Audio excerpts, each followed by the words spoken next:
अच्छा, क्या कभी आपने अपने पिताजी से ये पूछा है कि पापा पापा जब क्रिकेट शुरू हुआ था तो नंबर 1 टीम कौन सी होती थी? पूरे यकीन के साथ मैं कह सकता हूं कि अंकल जी ने वेस्ट इंडीज का नाम लिया होगा, क्योंकि 70 और 80 के दशक में कोई ऐसी टीम होती ही नहीं थी जो वेस्ट इंडीज से पंगा ले। खतरनाक बल्लेबाजों की फौज और खूंखार गेंदबाजों से भरी उस दौर की वेस्ट इंडीज की टीम मैच जीतने के लिए सामने वाले को लहूलुहान तक कर सकती थी। मगर लगभग 30-40 साल में इस टीम के हालात बदल गए, जज्बात बदल गए, जिंदगी बदल गई और आज ये टीम वर्ल्ड क्रिकेट में एक चैंपियन टीम से बदलकर एक बॉनी टीम बन गई। आज इस बॉनी टीम से हमारा दूसरा टेस्ट दिल्ली में है और निश्चित ही इस मैच में टीम इंडिया एक बार फिर वेस्ट इंडीज को चित करेगी। अगर आपको भी लगता है ऐसा तो कमेंट करके बताना। भाई ने बोला करने का तो करने का। हेलो हाय नमस्कार, क्रिको देख रहे हैं आप, मेरा नाम है रौनक। क्रिकेट में फास्ट बॉलिंग के लिए एक टर्म इस्तेमाल होता है परफ्यूम बॉल। क्या आपको इसकी जानकारी है? नहीं है तो मैं बताता हूँ। परफ्यूम बॉल उस गेंद को कहते हैं जो बल्लेबाज के नाक के पास से गुजरे और बैटर को लेदर की स्मेल आए। और ये गेंद डालने में वेस्ट इंडीज के बॉलर्स एक जमाने में माहिर हुआ करते थे और यही उनकी सबसे बड़ी ताकत थी। Michael Holding, Joel Garner, Andy Roberts, Malcolm Marshall जैसे गेंदबाज विरोधी टीम के बल्लेबाजों के लिए खौफ का दूसरा नाम थे।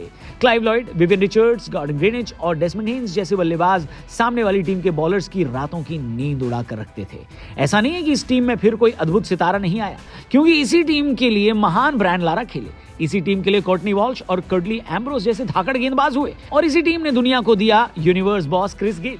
लेकिन इन सब के बावजूद वेस्ट इंडीज क्रिकेट बोर्ड ने अपनी टीम बर्बाद कर दी और इन्हीं सब बातों को लेकर वेस्ट इंडीज के कई दिग्गज कई बार इमोशनल हो चुके हैं। ये सब क्या देखना पड़ रहा है? वेस्ट इंडीज की स्थिति इतनी खराब हो गई कि हाल ही में वेस्ट इंडीज की टीम नेपाल तक से सीरीज हार गई। क्या बात कर रहे हैं? इससे पहले वेस्ट इंडीज को जुलाई में ऑस्ट्रेलिया ने अपने ही घर में 3-0 से हराया था और उस मैच के बाद वेस्ट इंडीज के कप्तान रॉस्टन चेज ने टीम की हार पर खुलकर बात की और कहा कि कैरिबियन क्रिकेट सिस्टम काफी कमजोर है, खासकर वहां ट्रेनिंग सुविधाएं और इंफ्रास्ट्रक्चर बहुत ही पिछड़े हुए हैं। इन बातों का असर वेस्ट इंडीज के खेल पर साफ देखा जा सकता है। वेस्ट इंडीज भारत से लगातार 26 टेस्ट मैच में जीत का स्वाद नहीं चख पाई है। पिछली बार भारत को वेस्ट इंडीज ने साल 2002 में हराया था।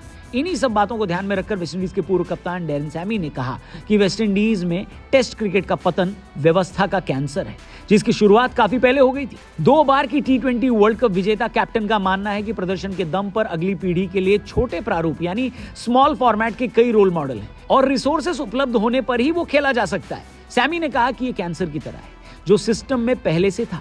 अगर आपको कैंसर होता है तो आपको पता है कि क्या होता है। ये स्तन कैंसर जागरूकता का महीना है और इसे कहने का एक अच्छा तरीका है। हमारी प्रॉब्लम सतह पर नहीं है बल्कि हमारी सिस्टम की जड़ों में समा चुकी हैं, ऐसा सैमी ने बोला। सैमी ने खेद जताया कि जब वेस्ट इंडीज दुनिया की बेस्ट टीम थी तब उस तरह से इसका व्यावसायिक फायदा वो नहीं उठा सकी, यानी कमर्शियल बेनिफिट नहीं उठा सकी जो भारत ने शीर्ष टीम बनने के बाद उठाया।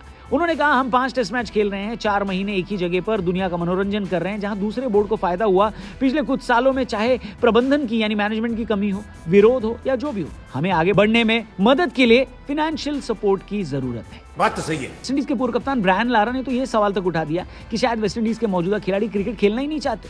उन्होंने वेस्ट इंडीज के मौजूदा कप्तान का नाम लेकर कहा कि मैं रॉस्टन चेज और बाकी खिलाड़ियों से यह पूछना चाहूंगा कि क्या उनके दिल में क्रिकेट है, क्या वो सचमुच वेस्ट इंडीज के लिए खेलना चाहते हैं, और यही सबसे इंपॉर्टेंट बात है।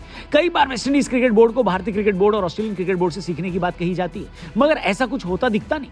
वेस्ट इंडीज की तरह ही कुछ एशियाई देश भी जैसे पाकिस्तान और श्रीलंका ये भी परेशानी में है। सबसे ज्यादा चौंकाने वाली बात यह है कि इन दोनों ही देशों ने वर्ल्ड कप जीता है। पाकिस्तान ने 92 में और श्रीलंका ने 1996 का वर्ल्ड कप जीता था। ऐसा माना जाता है कि किसी भी खेल की सबसे बड़ी ट्रॉफी जीतने के बाद जो भी विनर कंट्री होती है, देश होता है, उस खेल में तरक्की करता है। पाकिस्तान और श्रीलंका ने भी तरक्की की, लेकिन उसके बाद वो तरक्की के रास्ते पर लगातार चल नहीं पाए।